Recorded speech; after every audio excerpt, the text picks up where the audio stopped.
Hey everyone! So today's video is going to be medical marijuana versus finding a job.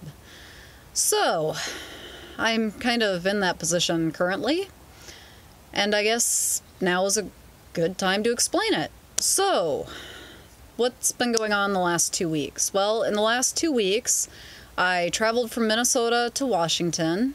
I'm planning on picking up and trail angeling for the PCT hikers that I should have met hiking PCT this year, but as everybody knows, a few things went wrong.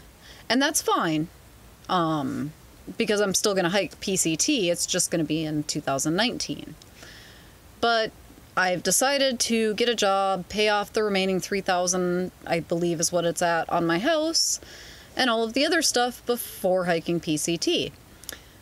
So now I'm in a loop, and it's an endless loop. It was actually a loop I was dealing with in Minnesota, where getting medical marijuana is almost impossible, but my health dictated that I need medical marijuana. So now I'm in Washington, where marijuana is perfectly legal. I don't need a prescription. If I want to go get high on the weekend, I can go get high on the weekend. I'm not really going to do that because there is a 25-minute video where I explain all of these issues at great length. If you're interested in watching it, it's on my YouTube channel, and you can also subscribe. But now I'm sitting here with an interview almost 2 weeks ago where I pretty much got the job, and then they said, well, we need to do a drug test, and I found out during the drug test, or right before the drug test, that THC counted as a drug and you weren't hired if you did marijuana in any way. So I explained the Crohn's and the fact that marijuana is how I eat. And I explained the rheumatoid arthritis and the fact that the pain in my joints is horrible without it. That didn't matter. I was doing marijuana and I might show up to work high, which, again, I don't get high. I don't like being high. With the post-traumatic stress disorder, it makes me paranoid and unhappy when I'm actually high. When I'm not high, the medical marijuana makes me content. More content than I've been in 10 years. Part of that's probably because I'm not in constant excruciating pain on chemo-based medications, biologics, or steroids, which is what I've spent the last 14 years taking. All of which have really dangerous side effects, and since I've now been diagnosed with mast cell, one of those major side effects is I like to become allergic to them, like I like to become allergic to everything else. So we're gonna step back to about a year ago. When I got back from Florida, I had been getting sicker and sicker. The Arincia that I used to take had caused basically almost a heart attack, and was causing dizziness, massive illness, followed by hives. Out of the rheumatology meds, at that point, I'm pretty sure there's 1 or 2 more they could try me on, but I was done. I wasn't taking any more rheumatology meds. Screw it, the disease could win. So I spent most of last winter in bed, getting up and going to the bathroom, working loosely enough to make about $700 a month, and not consistently, a lot of that being at-home job on the computer, and I was having a hard time with an at-home job on the computer. That's living with an autoimmune disease. And I finally decided to take the advice from my friends that I'd been getting for 5 years. Go do medical marijuana. Go see if you can get medical marijuana. If you can't get medical marijuana, break the law. Okay, well, at this point, I kind of wanted to keep my job, doing some of the teaching and stuff like that, but it was like, you know what, I'm going to at least give it a shot. So I did, and I pushed until I got medical marijuana, and it took about 2 weeks, and I'm a different person. I'm planning to hike the Pacific Crest Trail. My PTSD symptoms are better than they've been in 10 years.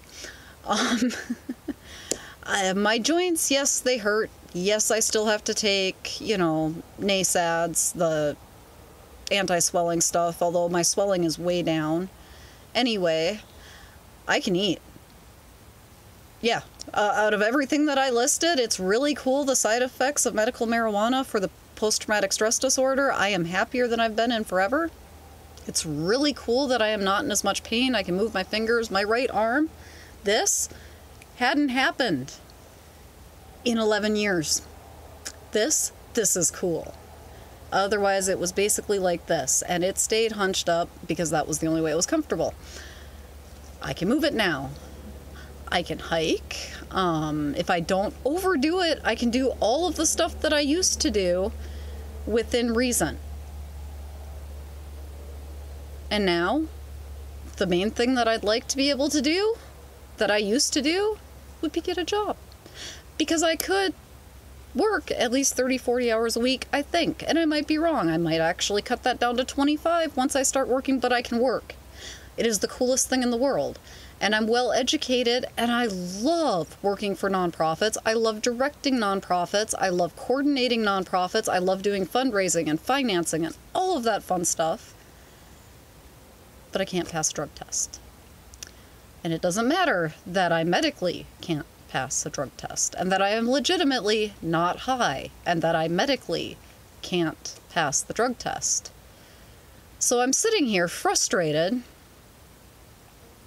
with a problem that needs to be brought to the surface, because I'm guessing I am not the only one in this position. I am not the only one who had medical marijuana give me my life back and then not be able to work.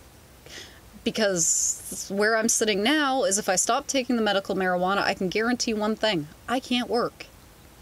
I can't do much of anything. In fact, aiming for a nursing home is actually a possibility. But I can't get hired because companies are afraid that I'm high, which I'm not. Because when you have PTSD the way I do, there is a line in between medical marijuana makes you feel good and medical marijuana makes you feel miserable, because everything that caused the PTSD comes ripping to the surface. So the few times I've accidentally gotten high have been miserable. And I'm not sure how to deal with this situation. I'm going to work with a company here that helps with disabled people getting employment, but I'm feeling rather stuck in this cycle of I need the medical marijuana to work, but I can't work because I'm taking medical marijuana. Doesn't that sound fun? So, yeah. When you're disabled, you deal with enough stuff trying to get hired. I mean, the scarf on my head makes it difficult. It's the first thing people notice about me. Having to admit that to a potential employer that you've got Crohn's and rheumatoid arthritis, and, you know, I can leave out the mast cell because the medical marijuana doesn't do anything for that. So I can leave that out. And I just skipped the post-traumatic stress disorder because, hey, it's not their business. But with all of that, then you're dealing with that, and not only are you having to admit that you have these problems, but now you can't get a job because you can't pass the drug test, which for me sucks, because in all of the rest of my life, I have always been able to pass a drug test until I started taking one legally, apparently. So I would love more comments, and I would love to talk to other people that are having the same problem, because I'm thinking I'm not alone. All right, thanks everyone. Bye.